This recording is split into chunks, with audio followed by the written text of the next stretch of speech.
অনেকে বলে দেখবেন যে আমার ভাগ্যটাই খারাপ, আমার ভাগ্যে ভালো কিছু নাই, কপাল খারাপ, কপাল পোড়া। এর কারণ মানুষ সবসময় না পাওয়া নিয়ে ভাবে বেশি, কি পেয়েছে তা নিয়ে ভাবতে চায় না, খালি না পাওয়া নিয়ে অভিযোগ। মনে রাখবেন ভাগ্য কখনো খারাপ হতে পারে না, কারণ যেই ভাগ্য আল্লাহ তাআলা নিজে লিখেছেন সে ভাগ্য কখনোই খারাপ হতে পারে না, ঠিক কিনা বলেন? It's just a test for certain Times. এই তো সাময়িক পরীক্ষা, আজ আছে কাল নাই। মাথায় রাখবেন দুনিয়াতে আমরা থাকি ভালো বেশি, কিন্তু আমরা খারাপ সময় হিসাবটা বেশি করছি, এই জন্য সমস্যা বেশি হয়। আপনি হিসাব করবেন যে আপনি কয়দিন না খেয়েছিলেন আর কয়দিন খেয়েছিলেন, হিসাব দেখবেন যে আপনি বেশিরভাগ দিন খেয়েই ছিলেন, ঠিক কিনা বলেন যুবক ভাইরা?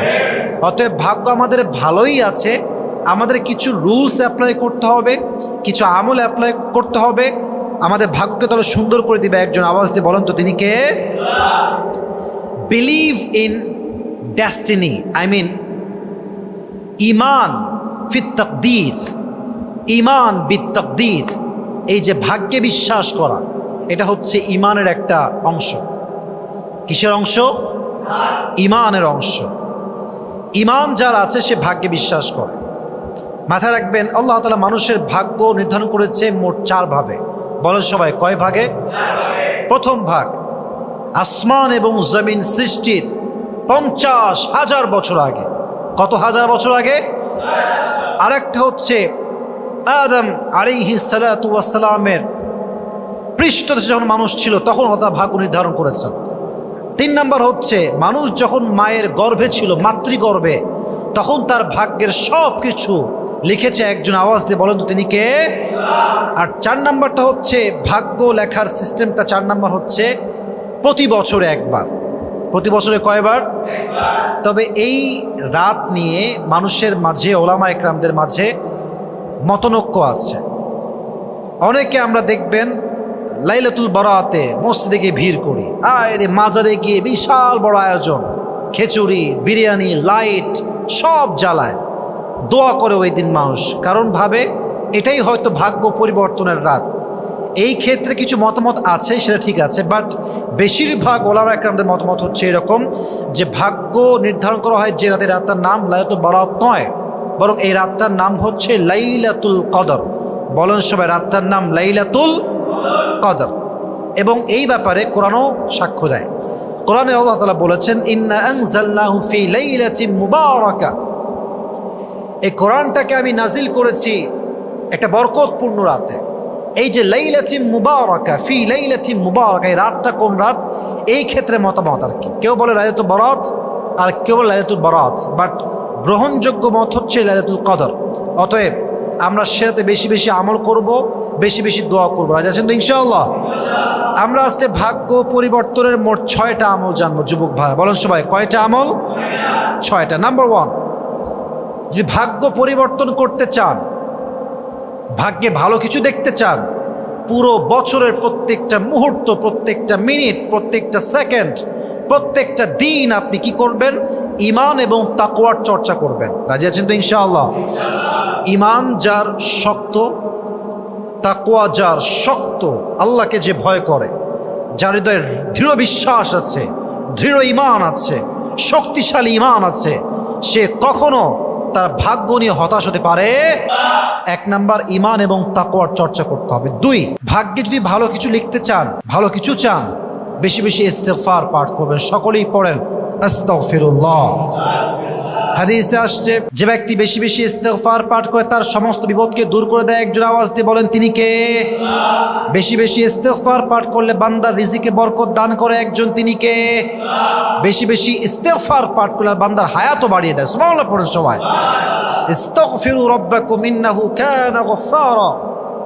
নূহ আলাইহিস সালাতু ওয়াস সালাম তার কওমের লোকদেরকে বলেন তোমরা আল্লাহর কাছে ক্ষমা চাও, ক্ষমা প্রার্থনা করো, কারণ তিনি ক্ষমাশীল, তিনি দয়াময় প্রভু। অতএব আমরা সবাই বেশি বেশি ইস্তেগফার পাঠ করবো। রাজি আছেন তো ইনশাআল্লাহ? 2 নাম্বার। 3 নাম্বার, যদি ভাগ্যে ভালো কিছু চান, এটা খুবই জরুরি আসলে আমাদের সবার জন্য, specially for the women, for the girls, মেয়েদের জন্য খুবই জরুরি বিষয়টা। এটা হচ্ছে ভাগ্যে যা আছে রিদা বিল কদা, ভাগ্যে আল্লাহ যতটুকু লিখে রেখেছেন, যতটুকু পেয়েছেন, কুড়ে ঘর হোক, টিনের ঘর হোক, দেওয়ালের ঘর হোক, অথবা ফ্ল্যাট হোক, অথবা ডুপ্লেক্স ট্রিপ্লেক্স হোম হোক, যতটুকু আল্লাহ দিয়েছেন you have to be happy with that. আল্লাহ যা দিয়েছে তাতেই আমি সুখী। পড়েন আলহামদুলিল্লাহ। কোরআনে আল্লাহ তাআলা বলেছেন লাইন শাকারতুম লাযীদান্নাকুম ওয়া লাইন কাফারতুম ইন্না আযাবি লাশাদীদ।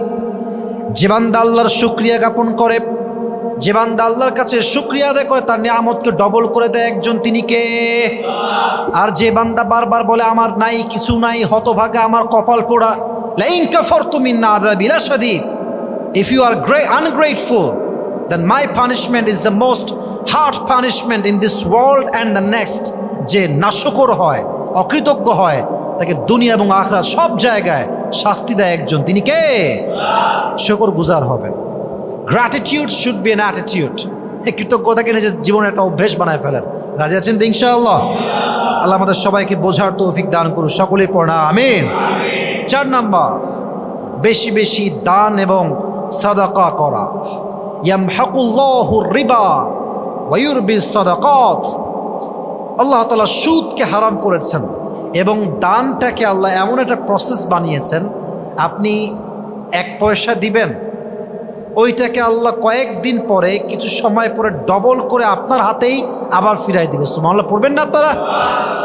যে ব্যক্তি দান করে, হাদিসে আসছে আল্লাহ দানটাকে পেলে পুষে বড় করে এবং একদিন এটা বিশাল বিশাল বড় হয়ে যায়, পালতে পালতে বিশাল বড় হয়ে যায়। কিয়ামতের জন্য বান্দার আমল নামায় আমল কম হয়ে যাবে, সে জাহান্নামী হয়ে যাবে। তার ডান আমল নামায় আল্লাহ সেই দানটাকে তুলে দিবে এবং এটা উহুদ পাহাড়ের চেয়ে বেশি ভারী হবে। সুবহানাল্লাহ পড়বেন না? বেশি বেশি দান করবেন। রাজি আছেন তো ইনশাআল্লাহ? 5 নাম্বার, এটা খুবই দামি। If you wanna change your destiny, then please make supplication as much as you can. দোয়া সবচেয়ে বড় হাতিয়ার বান্দার তাকদীরের জন্য, ভাগ্যের জন্য। হাদিসে আসছে আত-তাকদীরু লা ইয়ারুদ, ভাগ্যের কোনো পরিবর্তন নাই। It will never ever change, এটা চেঞ্জ হবে না। বাট দোয়া এমন একটা হাতিয়ার, নবীজি বলছেন গ্যারান্টি সহকারে, ইল্লা দোয়া। যে ব্যক্তি দোয়া করে, যে ব্যক্তি দোয়া করতে পারে মন থেকে, হৃদয় থেকে, দোয়ার দ্বারাই আল্লাহ তার ভাগ্যের পরিবর্তন ঘটায় ফেলে। সুবহানাল্লাহ পড়েন সবাই। দোয়া করবেন বেশি বেশি। রাজি আছেন তো ইনশাআল্লাহ? সর্বশেষ, আত্মীয়তার সম্পর্ক সুন্দর করা। কেউ যদি রিজিক বাড়াতে চায়, ভাগ্য সুন্দর করতে চায়, এবং কেউ যদি চায় আমার হায়াতটা বেড়ে যাক, বরকত আসুক হায়াতে, আত্মীয়তার সম্পর্ক সুন্দর করলে তার রিজিকে, তার ভাগ্যে, তার হায়াতে বরকত দান করবে একজন। আওয়াজ দিয়ে বলেন তো তিনি কে? তাহলে আমরা জানলাম মোট কয় আমল বলেন তো যুবক ভাইরা আজকে? 6টা। 1, ঈমান এবং তাকওয়ার চর্চা করা। 2, বেশি বেশি ইস্তিগফার পাঠ করা। বলেন সবাই আস্তাগফিরুল্লাহ।